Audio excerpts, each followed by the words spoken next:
Yeah, Counter-Strike isn't dead. I've been seeing this way too much over the past couple of months, and I just got frustrated enough after watching a video on the downfall, or rather the deserved downfall of Counter-Strike 2. And I got frustrated enough, and now I'm just gonna record this quick rant because no, Counter-Strike 2 is not dead. Counter-Strike as a franchise is not dead. And honestly, Valve actually didn't even do that bad of a job with this launch. Yes, let's get like the first thing out of the way. The game was launched too early. I don't think anyone will argue with that statement. And it was clear that Valve was not prepared to launch the game in the state it was in. I don't know if they decided to launch it in the summer because that's what they promised originally and people are going to cry and complain like they usually do, or if it was for another reason like wanting to sunset CSGO so everyone starts playing CS2 and can help them debug it and basically test all these niche issues that are extremely hard to reproduce in a development environment. So I don't know which one of those two it was. Maybe there was another factor, but at the end of the day, yes, it was launched too early. But if you look at previous transitions from an older Counter-Strike game to a newer one, whether it was like 1.6 to Source or Source to CSGO, those were disasters, guys. Like, they were way worse than this transition we got from CSGO to CS2. And maybe that's not an excuse. Maybe our standards are getting higher, which, like, sure. But, like, really, in the grand scheme of things, like, it wasn't that bad. Like, we basically got the same game as CSGO with some enhancements to how it worked. Like, there's a brand new engine, there's a new smoke system, there's subtick, and there's all of these new, like, back-end technologies which are contributing to making the game better. And, like, in my eyes, it's, I don't know why people don't appreciate this enough that Valve essentially took Counter-Strike Global Offensive and they remade the exact same game in a new engine. And Counter-Strike Global Offensive, it's not like some simple game that you can just port over and it'll work the same way. Like, there were complex, like, physics and physics bugs, like things like b-hopping or edge bugs, or like all these things that were built on, I believe, the Havoc physics engine on Source were ported over to Source 2, which is not using the Havoc physics engine, is using, I believe, Valve's own proprietary physics engine. So there's so many things that they managed to port over and get to feel like basically one-to-one. Maybe not the exact same, but close enough. And that is incredibly hard to do. Like, it's easier to build a new game from scratch in a way than it is to port something over and get it to feel the exact same way on a brand new game engine that works completely differently to the old one. So I feel like people are failing to understand how monumental this actually was and how much Valve actually did here. And I don't think we can take that away from them. In addition, things like Subtick, which everyone is shitting on because I feel like no one actually like comes from a development background to understand, like, yes, Subtick is better, guys. Maybe not right now, but in a year after like a bunch of polish, it will be better. 128 tick and like this whole tick rate argument, in my eyes, like when Valve hears that stuff, they just roll their eyes at the back of their head because they understand how stupid this argument is, and people are essentially fighting for something that actually does tangibly make the experience worse, but they just don't understand that.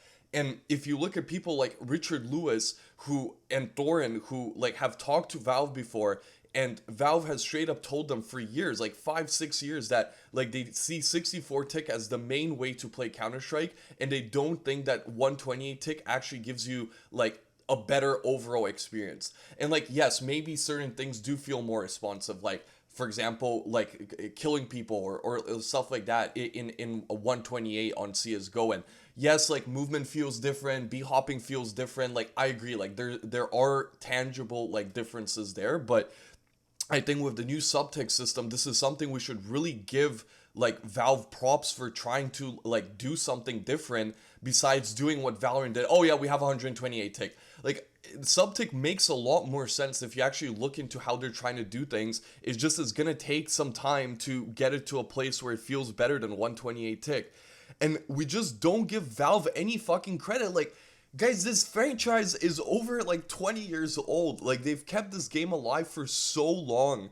And like, yes, Valve's not perfect. Yes, Valve didn't make Counter-Strike. Yes, sometimes Valve does something that makes it feel like they don't understand Counter-Strike. Like, I'm not saying they're a perfect company, but like, we have the best game and the best esport out there. Like, I don't think any Counter-Strike player will argue like the League scene's doing better or the Valorant scene's doing better, which a lot of people thought would kill Counter-Strike. Like, we have the best product. We have a hands-off developer that is willing to let us take the esport and do cool things with it that other developers will not let us do.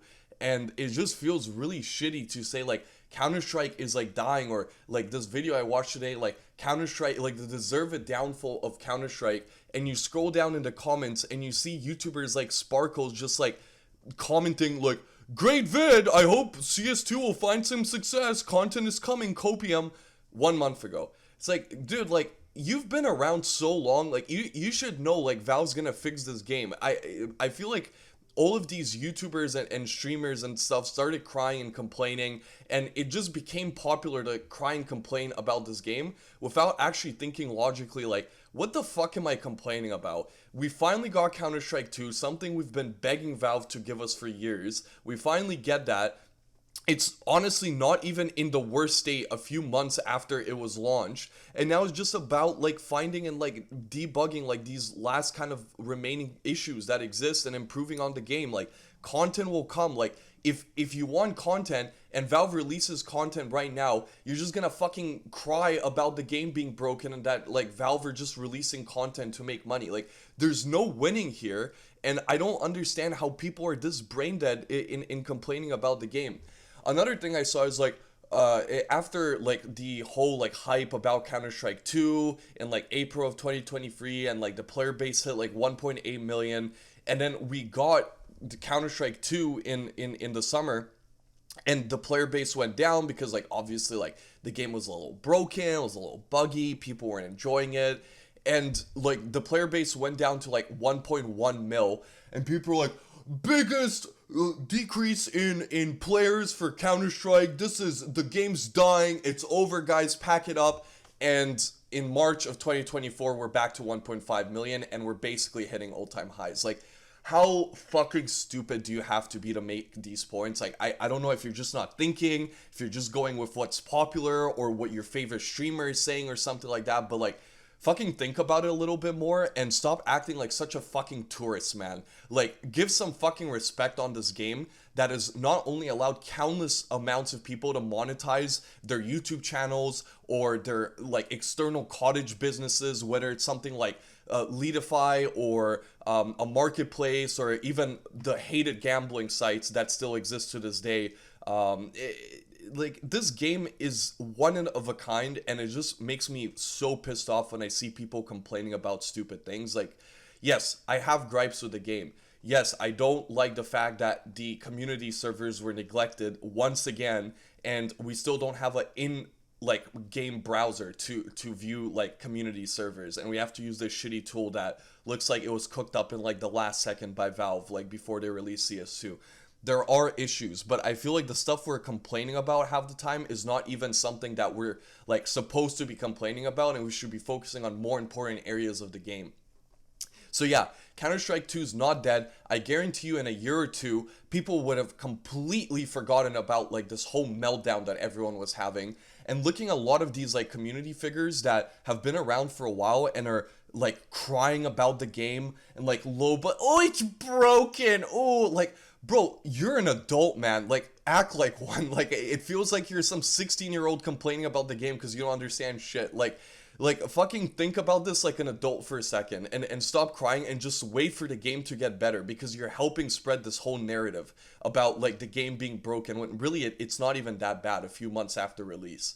So yeah, Counter-Strike will be fine. Counter-Strike's not dead. Counter-Strike's not going anywhere. I expect us to break viewership records with a new major, maybe even player-based records with a new major, as long as the event's like actually good and we get some good games going on. And yeah, man, Counter-Strike's gonna do great, and the next couple years are very exciting for the game, in my opinion.